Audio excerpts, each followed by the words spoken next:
que nós podemos também verificar por estudos realizados mundialmente é que a ingesta de proteína ela varia dependendo da região na qual o indivíduo se encontra, qual país, qual continente, enfim. Porque não adianta nós pegarmos recomendações, por exemplo, americanas, que é um dos países que tem essa área da nutrição mais desenvolvida, pesquisas extremamente sofisticadas realizadas lá, e utilizarmos os mesmos parâmetros, porque nós temos cultura diferente, alimentos diferentes sendo consumidos, clima diferente e, principalmente, a oferta de alimento é diferente. Então, nós já sabemos que temos várias regiões do nosso planeta que passam por situações de carência nutricional muito importante, principalmente porque os alimentos que são boas fontes de proteína têm alto valor, são caros, e, obviamente, se nós não nos alimentamos de carne, por exemplo, carne bovina, carne suína, peixe, que tem alto NPU, nós precisamos retirar, então, uma carga de proteína de outros alimentos e isso modifica todas as nossas necessidades diárias.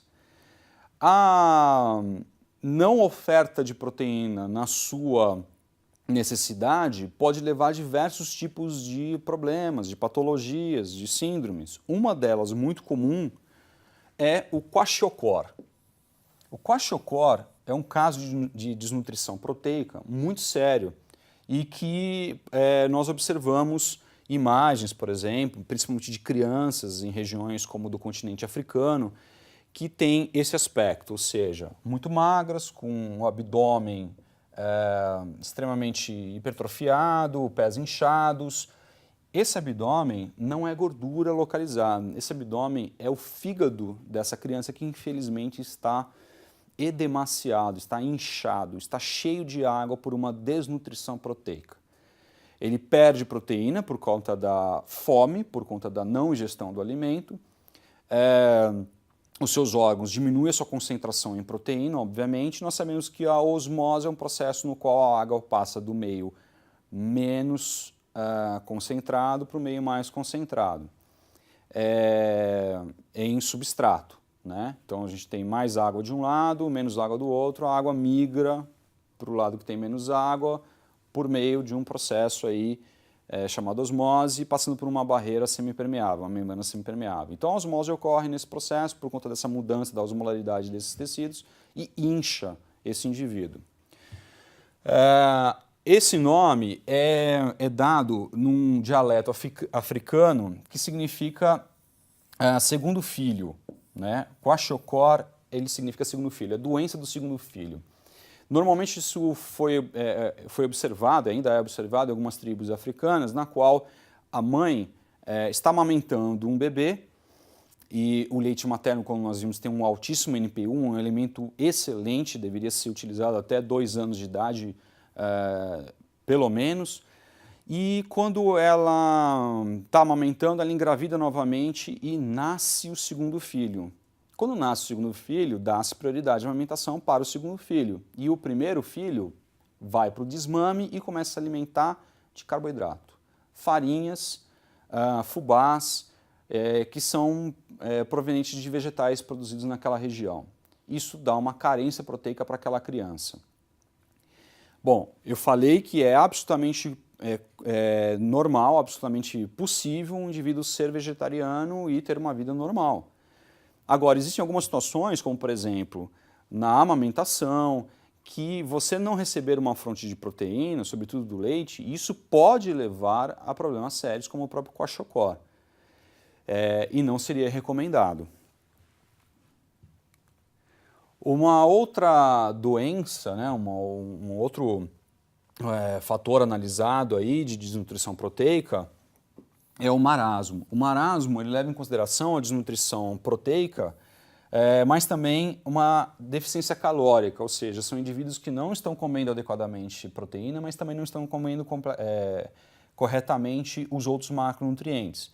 Então são exemplos como dessa imagem de crianças também de regiões acometidas por guerra, por pobreza intensa e que estão numa situação que é chamada de fome. Fome é um termo técnico utilizado em algumas áreas do conhecimento, sociologia, nutrição, enfim, medicina, e que se relaciona a uma privação de alimento muito intensa. E isso leva a quadros como esse e a perda de peso muito mais acentuada do que o kwashiorkor e, infelizmente, em muitos casos, a morte. Existe um outro quadro relacionado a uma privação proteica chamada caquexia. A caquexia é uma síndrome multifatorial. É comum pacientes em estado avançado, ou até mesmo terminal de câncer, apresentarem caquexia. O indivíduo ele fica incapaz de se alimentar ou mesmo de absorver e metabolizar os substratos que ele está se alimentando. Isso leva ele a uma desnutrição muito intensa e que vai ter fatores degradativos no seu organismo. Então podem perceber pelas imagens que são quadros macroscópicos, né? A gente analisar o corpo do indivíduo, o aspecto físico dele, biotipo, bem diferentes entre o kwashiorkor, o marasmo e a caquexia. E existe um outro aspecto também a ser observado.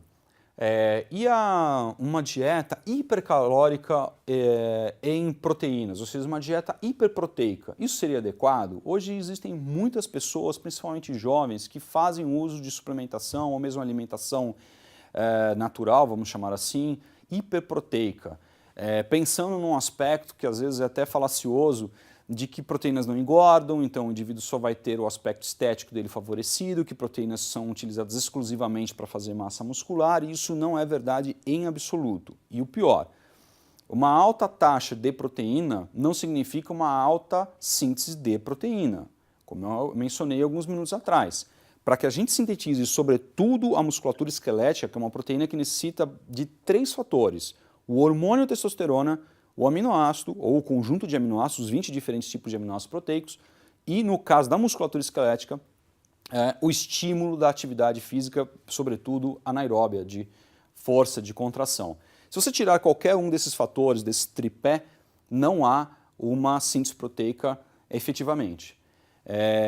Então, nós temos uma taxa de testosterona, homens ou mulheres. As mulheres têm uma taxa muito menor, produzida pelos ovários, os homens têm uma taxa muito maior, isso é uma compleição dele, uma condição da nossa espécie, e no caso dos homens produzido pelos testículos.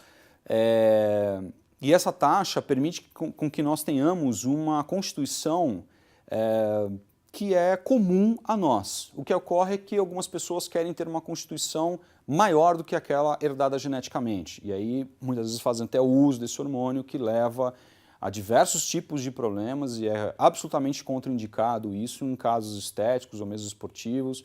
Esses hormônios existem, são produzidos exclusivamente para o tratamento de algumas patologias, isso tem que ser recomendado exclusivamente por médicos. Inclusive, isso pode ser considerado até um crime, né, a utilização dessas substâncias sem o respaldo médico. Enfim, os aminoácidos nós conseguimos na nossa dieta. Como eu mostrei para vocês, se você tiver uma dieta balanceada, uma dieta adequada, é um fator relativamente fácil você conseguir aí uma ingestão de aminoácidos suficiente. E a atividade física que é necessária para essa síntese.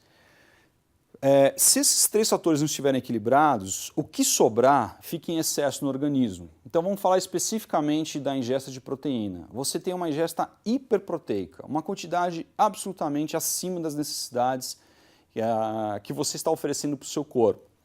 O que vai acontecer? Essa proteína não tem reserva, diferentemente de carboidrato e lipídio. Então o organismo vai eliminar o grupo amino desses aminoácidos que fazem parte dessas proteínas, e o que sobra dessa cadeia carbônica é utilizada para sintetizar lipídio. Esse grupo amino que foi eliminado, ele é tóxico.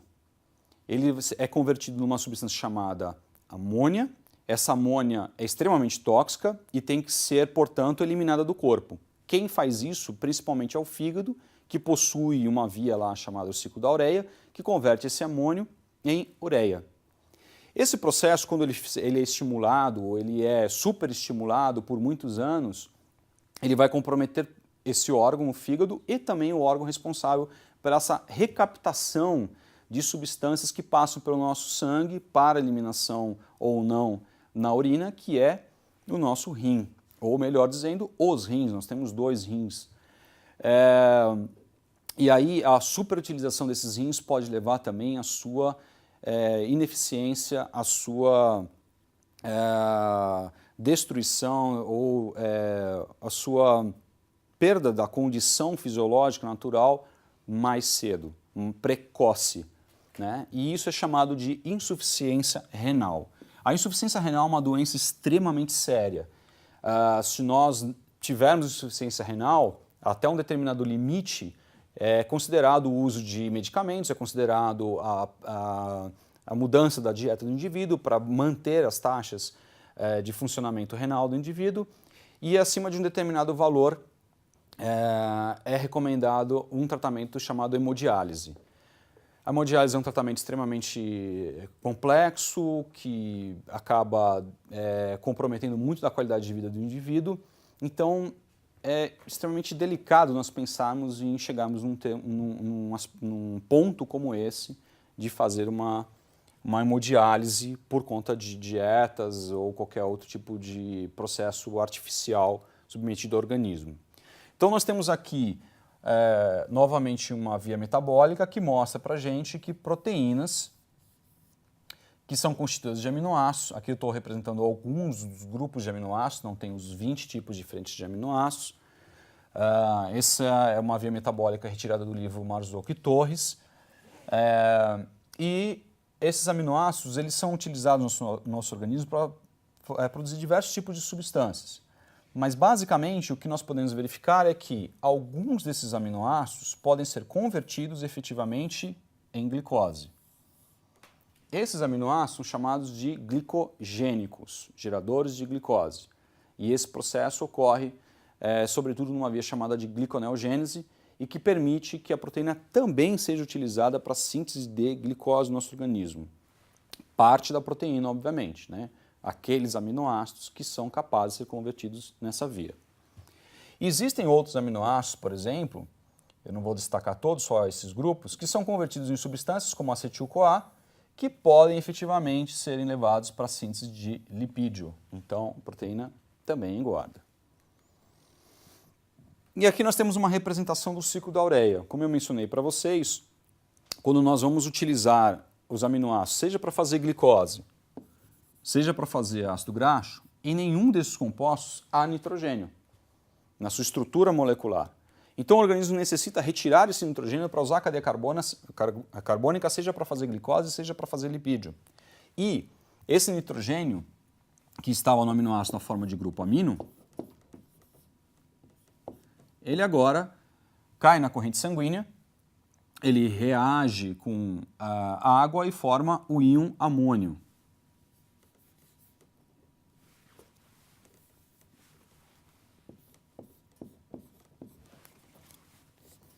Esse íon amônio, como eu mencionei, ele é extremamente tóxico e tem que ser eliminado do organismo. Pessoas que não têm a capacidade de eliminar esse íon amônio, elas têm que fazer hemodiálise constante ou correm um risco severo de morte. Esse íon amônio, ele reage no nosso organismo com uma substância chamada bicarbonato e vai formar uma substância chamada carbamoil fosfato que entra num ciclo chamado ciclo da ureia, que coincidentemente também foi proposto pelo Krebs, aquele que também propôs o ciclo que levou o nome dele, o ciclo de Krebs. Esse carbamoil fosfato reage com ornitina, produz citrulina e passa por uma sucessão de reações no nosso organismo, até que chega numa etapa que é a conversão em ureia. Essa etapa só ocorre no fígado e essa ureia, então, ela vai para a corrente sanguínea, ela é filtrada pelos rins, ela é armazenada na bexiga junto com água e eliminada na forma da nossa urina. Algumas patologias relacionadas com deficiências nesse metabolismo. Então, a hiperamonemia, que é uma restrição na formação da ureia por insuficiência hepática grave. O indivíduo que tem uma deficiência na sua formação de ureia, por ter um fígado extremamente debilitado, pode fazer uma alta concentração de amônia, uma hiperamonemia, ou seja, ele acumula amônia no organismo porque ele está incapaz de produzir ureia suficientemente.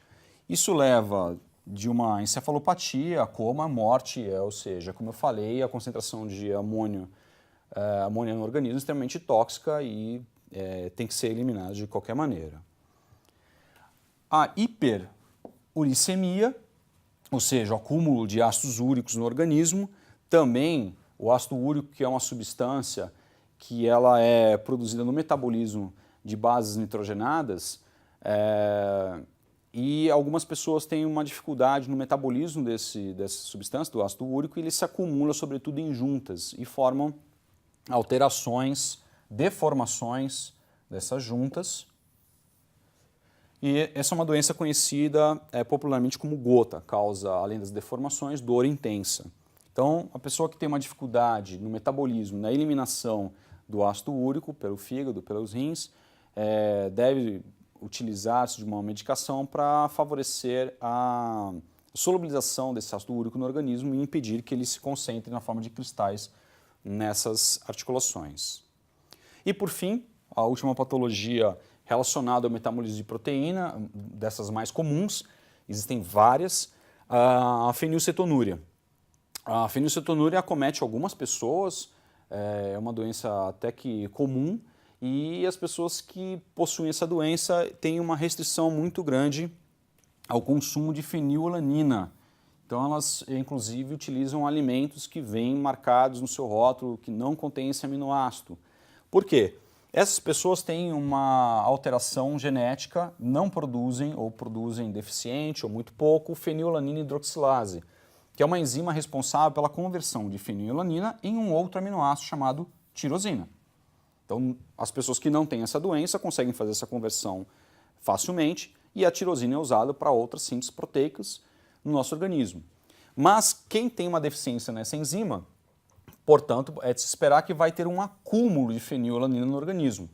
Como eu venho mencionando, não há reserva de aminoácido. Qualquer acúmulo tem que ser desviado de alguma forma, ou síntese de lipídio, ou tira a cadeia carbônica do grupo amino e vai produzir glicose dos aminoácidos glicogênicos, ou nesse caso, a fenilalanina, por ação de uma enzima chamada fenilalanina transaminase, ela é convertida numa outra substância, que agora não é um aminoácido, chamada fenilpiruvato. O fenilpiruvato ele compete com o piruvato, que é um produto da veia glicolítica.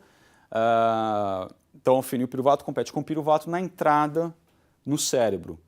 A barreira hematoencefálica, ou seja, a barreira que separa o sangue, né, do nosso tecido cerebral, ela vai permitir a entrada de fenilpiruvato e não permite a entrada de piruvato. E o piruvato é um importante substrato energético para o cérebro. Então, os indivíduos que têm isso vão ter a oferta de ATP para o seu cérebro comprometida. Isso pode levar desde problemas cognitivos, retardo mental, enfim. E deve ser combatido desde que é identificada a doença. Essa doença normalmente é identificada por um teste chamado teste do pezinho. Assim que a criança nasce, faz um furo no calcanhar da criança, tira uma gota de sangue e vai ser analisados diversos tipos de doenças, dentre elas a falta dessa enzima que caracteriza a doença fenilcetonúria, e aí, desde cedo, é privada essa criança de uma ingesta de fenilalanina suficiente.